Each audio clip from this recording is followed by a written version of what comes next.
The Curtiss P-40 Warhawk is an American single-engined, single-seat, all-metal fighter and ground attack aircraft that first flew in 1938. The P-40 design was a modification of the previous Curtiss P-36 Hawk, which reduced development time and enabled a rapid entry into production and operational service. The Warhawk was used by most Allied powers during World War II, and remained in frontline service until the end of the war. It was the third most produced American fighter, after the P-51 and P-47, by November 1944, when production of the P-40 ceased. 13,738 had been built, all at Curtiss-Wright Corporation's main production facilities at Buffalo, New York. P-40 Warhawk was the name the United States Army Air Corps and after June 1941, USAF adopted name for all models, making it the official name in the U.S. for all P-40s. The British Commonwealth and Soviet Air Forces used the name Tomahawk for models equivalent to the P-40B and P-40C, and the name Kitty Hawk for models equivalent to the P-40D and all later variants. P-40s first saw combat with the British Commonwealth squadrons of the Desert Air Force in the Middle East and North African campaigns, during June 1941. Number 112 Squadron Royal Air Force, was among the first to operate Tomahawks in North Africa, and the unit was the first Allied military aviation unit to feature the shark mouth logo, copying similar markings on some Luftwaffe Messerschmitt Bf 110 twin-engine fighters. The P-40's lack of a two-speed supercharger made it inferior to Luftwaffe fighters such as the Messerschmitt Bf 109 or the Focke-Wulf Fw 190 in high-altitude combat, and it was rarely used in operations in Northwest Europe. However, between 1941 and 1944, the P-40 played a critical role with Allied air forces in three major theaters: North Africa, the Southwest Pacific, and China. It also had a significant role in the Middle East, Southeast Asia, Eastern Europe, Alaska, and Italy. The P-40's performance at high altitudes was not as important in those theaters, where it served as an air superiority fighter, bomber escort, and fighter bomber. Although it gained a post-war reputation as a mediocre design, suitable only for close air support, more recent research including scrutiny of the records of individual Allied squadrons indicates that this was not the case. The P-40 performed surprisingly well as an air superiority fighter, at times suffering severe losses but also taking a very heavy toll of enemy aircraft. Based on wartime victory claims, over 200 Allied fighter pilots from 7 different nations, England, Australia, New Zealand, Canada, South Africa, the United States, and the Soviet Union, became aces flying the P-40, with at least 20 double aces mostly in the North Africa, CBI, Pacific and Russian front theaters. The P-40 offered the additional advantage of low cost, which kept it in production as a ground attack aircraft long after it was obsolete as a fighter. Design and development. Origins. On October 14, 1938, Curtiss test pilot Edward Elliott flew the prototype XP-40 on its first flight in Buffalo. The XP-40 was the 10th production Curtiss P-36 Hawk, with its Pratt & Whitney R-1830, twin Wasp, 14-cylinder air-cooled radial engine replaced at the direction of Chief Engineer Don R. Berlin by a liquid-cooled, supercharged Allison V1710 V12 engine. The first prototype placed the glycol coolant radiator in an underbelly position on the fighter, just aft of the wing's trailing edge. USAC Fighter Projects Officer Lieutenant Benjamin S. Kelsey flew this prototype some 300 miles in 57 minutes, approximately 315 miles per hour, 507 kilometers per hour. Hiding his disappointment, he told reporters that future versions would likely go 100 miles per hour, 160 kilometers per hour, faster. Kelsey was interested in the Allison engine because it was sturdy and dependable, and it had a smooth, predictable power curve. The V12 engine offered as much power as a radial engine but had a smaller frontal area and allowed a more streamlined cowl than an aircraft with a radial engine, promising a theoretical 5% increase in top speed. Curtiss engineers worked to improve the XP-40's speed by moving the radiator forward in steps. Seeing little gain, Kelsey ordered the aircraft to be evaluated in a NACA wind tunnel to identify solutions for better aerodynamic qualities. From March 28 to April 11, 1939, the prototype was studied by NACA. Based on the data obtained, Curtiss moved the glycol coolant radiator forward to the chin. Its new air scoop also accommodated the oil cooler air intake. Other improvements to the landing gear doors and the exhaust manifold combined to give performance that was satisfactory to the USAC. Without beneficial tail winds, Kelsey flew the XP-40 from Wright Field back to Curtiss's plant in Buffalo at an average speed of 354 miles per hour, 570 kilometers per hour. Further tests in December 1939 proved the fighter could reach 366 miles per hour, 589 kilometers per hour. An unusual production feature was a special truck rig to speed delivery at the main Curtiss plant in Buffalo, New York. The rig moved the newly built P-40S in two main components, the main wing and the fuselage, the 8 miles from the plant to the airport where the two units were mated for flight and delivery. Performance characteristics. The P-40 was conceived as a pursuit aircraft and was agile at low and medium altitudes but suffered from a lack of power at higher altitudes. At medium and high speeds it was one of the tightest turning early monoplane designs of the war, and it could outturn most opponents it faced in North Africa and the Russian front. In the Pacific theater it was outturned at lower speeds by the lightweight fighters A6M0 and Nakajima Ki-43 Oscar, which lacked the P-40's structural strength for high-speed hard turns. The American volunteer group commander Claire Chennault advised against prolonged dogfighting with the Japanese fighters due to speed reduction favoring the Japanese. Allison's V-1710 engines produced 1,040 HP, 780 kilowatts, at sea level and 14,000 feet, 4,300 m. This was not powerful compared with contemporary fighters, and the early P-40 variants' top speeds were only average.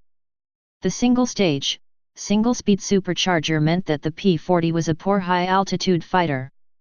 Later versions, with 1,200 HP, 890 kilowatts, Allison's or more powerful 1,400 HP Packard Merlin engines were more capable. Climb performance was fair to poor, depending on the subtype.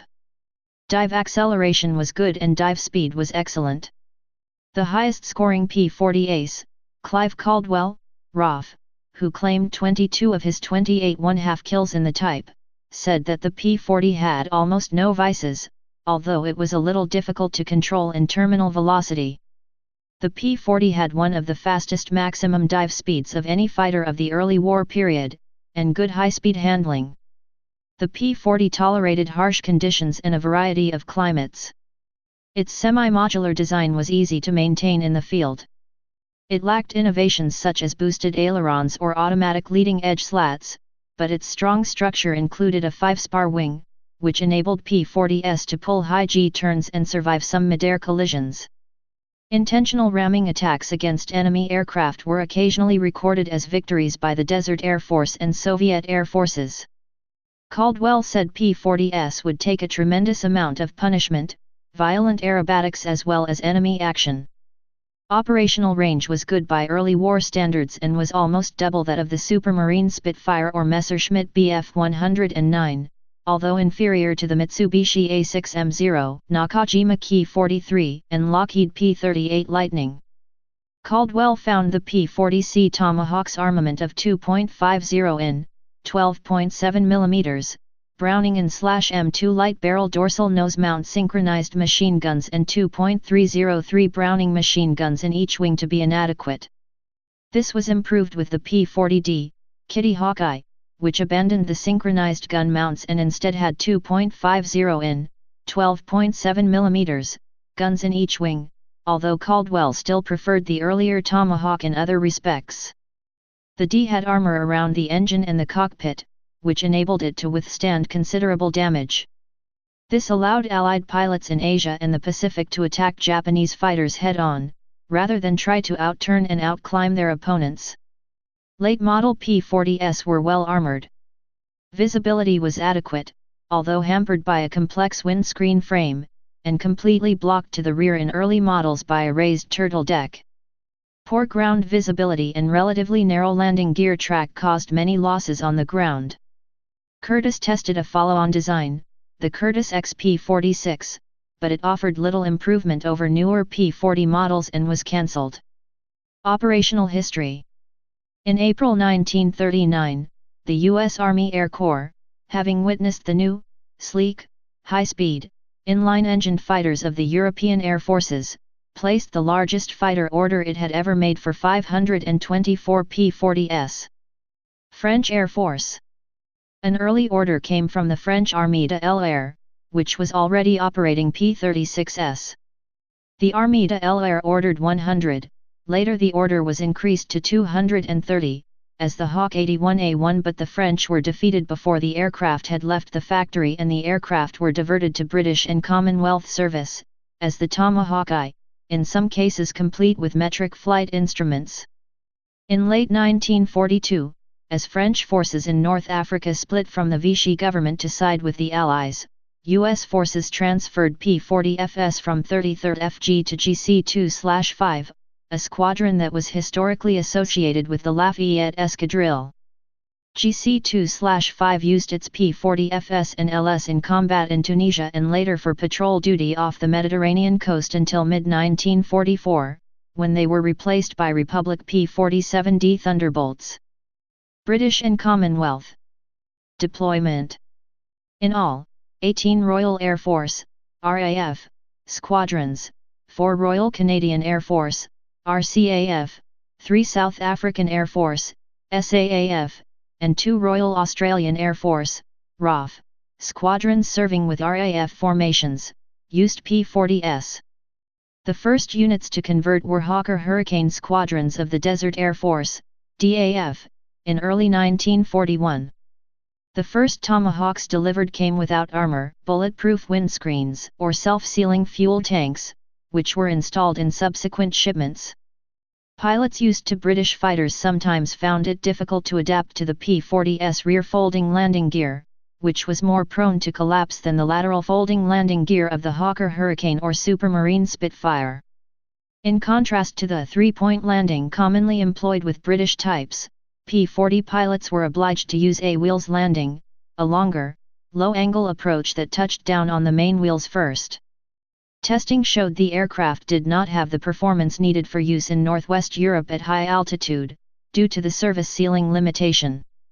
Spitfires used in the theater operated at heights around 30,000 feet, 9,100 m, while the P-40's Allison engine, with its single-stage, low-altitude rated supercharger, worked best at 15,000 feet, 4,600 m, or lower. When the Tomahawk was used by Allied units based in the UK from February 1941, this limitation relegated the Tomahawk to low-level reconnaissance with RAF Army Cooperation Command, and only No. 403 Squadron RCAF was used in the fighter role for a mere 29 sorties, before being replaced by Spitfires. Air Ministry deemed the P-40 unsuitable for the theatre. UK P-40 squadrons from mid-1942 re-equipped with aircraft such as Mustangs. The Tomahawk was superseded in North Africa by the more powerful Kitty Hawk, D Mark onwards, types from early 1942, though some Tomahawks remained in service until 1943. Kitty Hawks included many improvements and were the DAF's air superiority fighter for the critical first few months of 1942, until Tropicalist Spitfires were available. In 2012, the virtually intact remains of a Kitty Hawk were found. It had run out of fuel in the Egyptian Sahara in June 1942. DAF units received nearly 330 Packard V1650 Merlin-powered P-40Fs, called Kitty Hawk IIS, most of which went to the USAF, and the majority of the 700 lightweight L models, also powered by the Packard Merlin, in which the armament was reduced to 4.50 in, 12.7 mm, Brownings, Kitty Hawk IIA. The DAF also received some 21 of the later P-40K and the majority of the 600 P-40MS built. These were known as Kitty Hawk IIIs. The lightweight P-40NS, Kitty Hawk 4, arrived from early 1943 and were used mostly as fighter bombers. From July 1942 until mid-1943, elements of the U.S. 57th Fighter Group, 57th FG, were attached to DAF P-40 units. The British government also donated 23 P-40s to the Soviet Union. Combat performance. Tomahawks and Kittyhawks bore the brunt of Luftwaffe and Regia Aeronautica fighter attacks during the North African campaign. The P-40s were considered superior to the Hurricane, which they replaced as the primary fighter of the Desert Air Force. I would evade being shot at accurately by pulling so much G-force, that you could feel the blood leaving the head and coming down over your eyes. And you would fly like that for as long as you could, knowing that if anyone was trying to get on your tail they were going through the same bleary vision that you had and you might get away. I had deliberately decided that any deficiency the Kittyhawk had was offset by aggression. And I'd done a little bit of boxing. I beat much better opponents simply by going for. And I decided to use that in the air. And it paid off. Nicky Barr, 3SQN ROF. The P-40 initially proved quite effective against Axis aircraft and contributed to a slight shift of momentum in the Allies' favor. The gradual replacement of Hurricanes by the Tomahawks and Kittyhawks led to the Luftwaffe accelerating retirement of the Bf-1090 and introducing the newer Bf-109F. These were to be flown by the veteran pilots of elite Luftwaffe units, such as Jagdgeschwader 27, JG-27, in North Africa. The P-40 was generally considered roughly equal or slightly superior to the Bf-109 at low altitude but inferior at high altitude, particularly against the Bf-109F. Most air combat in North Africa took place well below 16,000 feet, 4,900 m, negating much of the Bf-109's superiority. The P-40 usually had an advantage over the Bf-109 in horizontal maneuvers, turning, dive speed and structural strength, was roughly equal in firepower but was slightly inferior in speed and outclassed in rate of climb and operational ceiling. The P-40 was generally superior to early Italian fighter types, such as the Fiat 50 Guaranese and the Macchi C.200. Its performance against the Macchi C.202 Folgore elicited varying opinions. Some observers consider the Macchi C.202 superior. Caldwell, who scored victories against them in his P-40, felt that the Folgore was superior to the P-40 and the Bf-109 except that its armament of only 2 or 4 machine guns was inadequate. Other observers considered the two equally matched or favored the Folgore in aerobatic performance, such as turning radius. Aviation historian Walter J. Boyne wrote that over Africa, the P-40 and the Folgore were equivalent. Against its lack of high-altitude performance, the P-40 was considered to be a stable gun platform, and its rugged construction meant that it was able to operate from rough front-line airstrips with a good rate of serviceability. The earliest victory claims by P-40 pilots include Vichy French aircraft, during the 1941 Syria-Lebanon campaign, against Duyden D.520s, a type often considered to be the best French fighter of the war. The P-40 was deadly against Axis bombers in the theater, as well as against the Bf-110 twin-engine fighter. In June 1941, Caldwell, of No. 250 Squadron RAF in Egypt, flying as F/O Jack Hamlin's wingman, recorded in his logbook that he was involved in the first air combat victory for the P-40. This was a Kant Z.1007 bomber on June 6. The claim was not officially recognized, as the crash of the Kant was not witnessed. The first official victory occurred on June 8, when Hamlin and FLT-SGT Tom Paxton destroyed a Kant Z.1007 from 211A Squadriglia of the Regia Aeronautica, over Alexandria. Several days later, the Tomahawk was in action over Syria with No. 3 Squadron RAF, which claimed 19 aerial victories over Vichy French aircraft during June and July 1941, for the loss of 1 P-40, and 1 lost to ground fire. Some DAF units initially failed to use the P-40's strengths or used outdated defensive tactics such as the Loughborough Circle.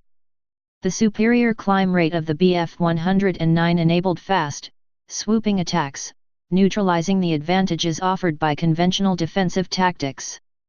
Various new formations were tried by Tomahawk units from 1941-42, including fluid pairs, similar to the German Rot, 1 or 2 weavers at the back of a squadron in formation and whole squadrons bobbing and weaving in loose formations.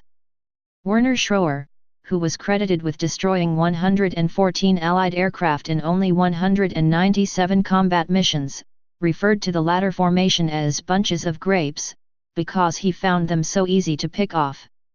The leading German expert in North Africa, Hans Joachim Marseille, claimed as many as 101 P-40s during his career. From May 26, 1942, Kitty Hawk units operated primarily as fighter-bomber units, giving rise to the nickname Kitty Bomber. As a result of this change in role and because DAF P-40 squadrons were frequently used in bomber escort and close air support missions, they suffered relatively high losses. Many Desert Air Force P-40 pilots were caught flying low and slow by marauding Bf-109s. Caldwell believed that operational training units did not properly prepare pilots for air combat in the P-40 and as a commander, stressed the importance of training novice pilots properly. Competent pilots who took advantage of the P-40's strengths were effective against the best of the Luftwaffe and Regia Aeronautica. In August 1941, Caldwell was attacked by 2 Bf-109s, one of them piloted by German ace Werner Schroer. Although Caldwell was wounded 3 times and his Tomahawk was hit by more than 107.92 mm, 0.312 in, bullets and 520 mm cannon shells, Caldwell shot down Schroer's wingman and returned to base. Some sources also claim that in December 1941, Caldwell killed a prominent German expert, Urbo von Kageneck, 69 kills, while flying a P-40. Caldwell's victories in North Africa included 10 Bf-109s and 2 Macchi C.202s. Billy Drake of 112 Squadron was the leading British P-40 ace with 13 victories. James Stocky Edwards, RCAF, who achieved 12 kills in the P-40 in North Africa, shot down German ace Otto Schultz, 51 kills, while flying a Kitty Hawk with No. 260 Squadron RAF. Caldwell, Drake, Edwards, and Nicky Barr were among at least a dozen pilots who achieved ace status twice over while flying the P-40. A total of 46 British Commonwealth pilots became aces in P-40s, including 7 double aces. Chinese Air Force. Flying Tigers, American Volunteer Group. The Flying Tigers, known officially as the First American Volunteer Group, Average, were a unit of the Chinese Air Force, recruited from U.S. aviators. From late 1941, the P-40B was used by the Flying Tigers. They were divided into 3 pursuit squadrons, the Adam and Eves, the Panda Bears and the Hells Angels. Compared to opposing Japanese fighters, the P-40B's strengths were that it was sturdy, well-armed, faster in a dive and possessed an excellent rate of roll.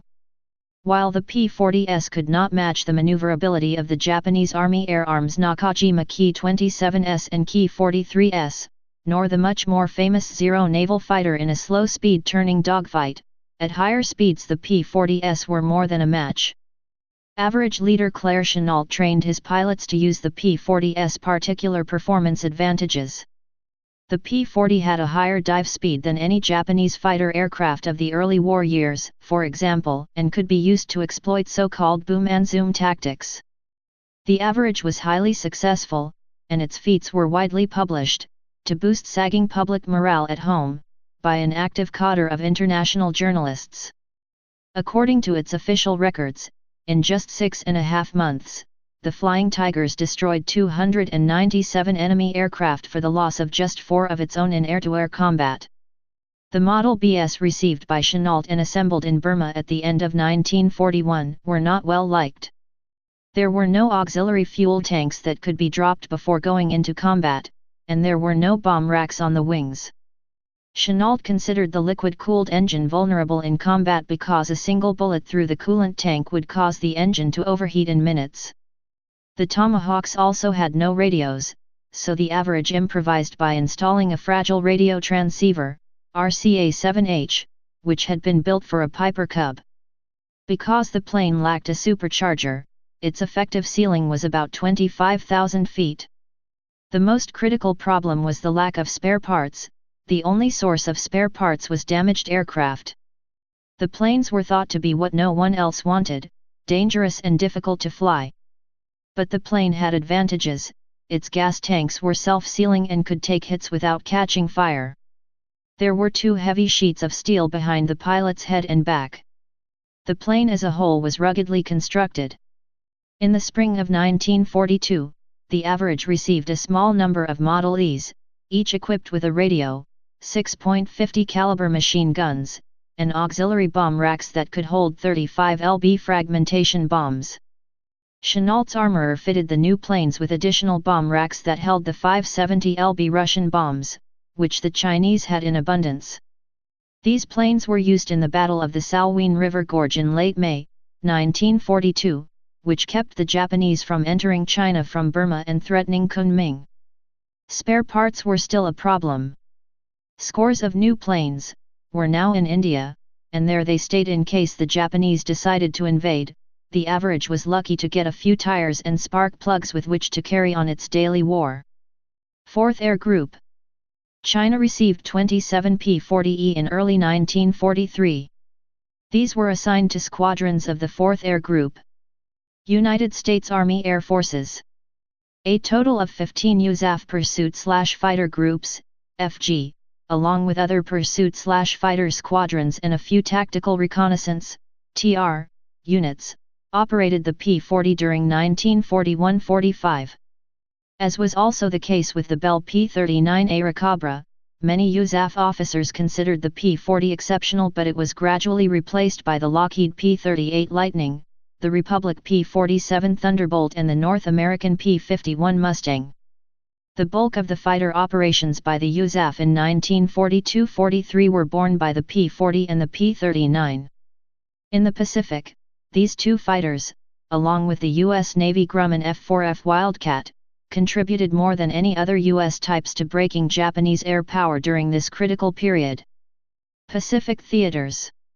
The P-40 was the main USAF fighter aircraft in the Southwest Pacific and Pacific Ocean theaters during 1941-42. At Pearl Harbor and in the Philippines, USAF P-40 squadrons suffered crippling losses on the ground and in the air to Japanese fighters such as the A-6M0 and Ki-43 Oscar respectively. During the attack on Pearl Harbor, most of the U.S. Army Air Corps fighters were P-40Bs, most of which were destroyed. However, a few P-40s managed to get in the air and shoot down several Japanese aircraft, most notably by George Welch and Kenneth Tailor. In the Dutch East Indies Campaign, the 17th Pursuit Squadron, provisional, formed from USAF pilots evacuated from the Philippines, claimed 49 Japanese aircraft destroyed. For the loss of 17 P-40s, the seaplane tender USS Langley was sunk by Japanese airplanes while delivering P-40s to Tjilit Jap, Java. In the Solomon Islands and New Guinea campaigns and the air defense of Australia, improved tactics and training allowed the USAF to better use the strengths of the P-40. Due to aircraft fatigue, scarcity of spare parts and replacement problems, the U.S. 5th Air Force and Royal Australian Air Force created a joint P-40 management and replacement pool on July 30, 1942, and many P-40s went back and forth between the air forces. The 49th Fighter Group was in action in the Pacific from the beginning of the war. Robert DeHaven scored 10 kills, of 14 overall, in the P-40 with the 49th FG. He compared the P-40 favorably with the P-38. If you flew wisely, the P-40 was a very capable aircraft. Could outturn a P-38, a fact that some pilots didn't realize when they made the transition between the two aircraft. The real problem with it was lack of range. As we pushed the Japanese back, P-40 pilots were slowly left out of the war. So when I moved to P-38s, an excellent aircraft, I did not that the P-40 was an inferior fighter, but because I knew the P-38 would allow us to reach the enemy. I was a fighter pilot and that was what I was supposed to do.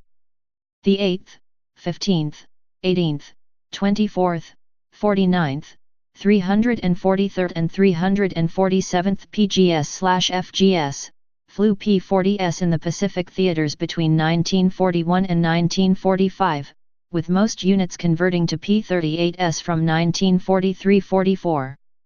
In 1945, the 71st Reconnaissance Group employed them as armed forward air controllers during ground operations in the Philippines, until it received delivery of P-51s. They claimed 655 aerial victories. Contrary to conventional wisdom, with sufficient altitude, the P-40 could turn with the A-6M and other Japanese fighters, using a combination of a nose-down vertical turn with a bank turn, a technique known as a low yo-yo.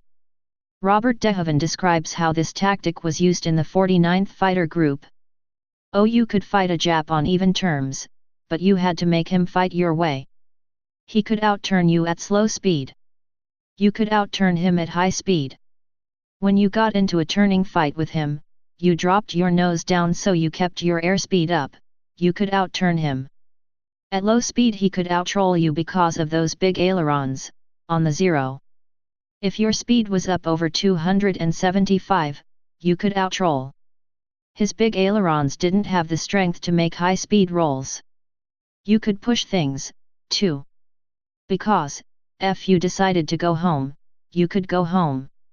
He couldn't because you could outrun him. That left you in control of the fight." China-Burma-India Theater. USAF and Chinese P-40 pilots performed well in this theater against many Japanese types such as the Ki-43, Nakajima Ki-44 Tojo and the Zero. The P-40 remained in use in the China-Burma-India Theater, CBI, until 1944 and was reportedly preferred over the P-51 Mustang by some U.S. pilots flying in China. The American volunteer group, Flying Tigers, was integrated into the USAF as the 23rd Fighter Group in June 1942. The unit continued to fly newer model P-40s until the end of the war, achieving a high kill-to-loss ratio. In the Battle of the Salween River Gorge of May 1942, the average used the P-40E model equipped with wing racks that could carry 6 35-pound fragmentation bombs, and Chennault's armorer developed belly racks to carry Russian 5 70-pound bombs, which the Chinese had in large quantity. Units arriving in the CBI after the average in the 10th and 14th Air Forces continued to perform well, with the P-40 claiming 973 kills in the theater, or 64.8% of all enemy aircraft shot down. Aviation historian Carl Molesworth stated that, the P-40 simply dominated the skies over Burma and China. They were able to establish air superiority over Free China, northern Burma, and the Assam Valley of India in 1942, and they never relinquished it. The 3rd, 5th, 51st, and 80th FGS, along with the 10th TRS, operated the P-40 in the CBI.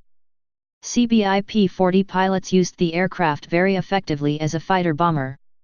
The 80th Fighter Group in particular used its so-called B-40, P-40s carrying 1,000-pound high-explosive bombs, to destroy bridges and kill bridge repair crews, sometimes demolishing their target with one bomb. At least 40 U.S. pilots reached ace status while flying the P-40 in the CBI. Europe and Mediterranean theaters. On August 14, 1942, the first confirmed victory by a USAF unit over a German aircraft in World War II was achieved by a P-40C pilot. 2nd LT Joseph D. Schaefer, of the 33rd Fighter Squadron, intercepted a Focke-Wulf FW-200C-3 maritime patrol aircraft that overflew his base at Reykjavik, Iceland. Schaefer damaged the FW-200, which was finished off by a P-38F. Warhawks were used extensively in the Mediterranean Theater of Operations, MTO, by USAF units, including the 33rd, 57th, 58th, 79th, 324th and 325th Fighter Groups. While the P-40 suffered heavy losses in the MTO, many USAF P-40 units achieved high kill-to-loss ratios against Axis aircraft. The 324th FG scored better than a 2:1 ratio in the MTO. In all, 23 U.S. pilots became aces in the MTO on the P-40, most of them during the first half of 1943. P-40 pilots from the 57th FG were the first USAF flyers to see action in the MTO, while attached to Desert Air Force Kitty Hawk squadrons, from July 1942. The 57th was also the main unit involved in the Palm Sunday Massacre, on April 18, 1943. Decoded ultra signals revealed a plan for a large formation of Junkers Ju-52 transports to cross the Mediterranean, escorted by German and Italian fighters. Between 1630 and 1830 hours, all wings of the group were engaged in an intensive effort against the enemy air transports.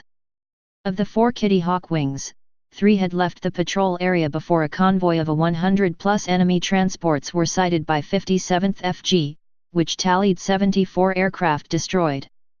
The group was last in the area, and intercepted the Ju-52s escorted by large numbers of Bf-109s, Bf-110s, and Macchi C.202s. The group claimed 58 Ju-52s, 14 Bf-109s and 2 Bf-110s destroyed, with several probables and damaged. Between 20 and 40 of the Axis aircraft landed on the beaches around Cap Bon to avoid being shot down. 6 Allied fighters were lost, 5 of them P-40s. On 22 AP. Please subscribe and thanks for watching.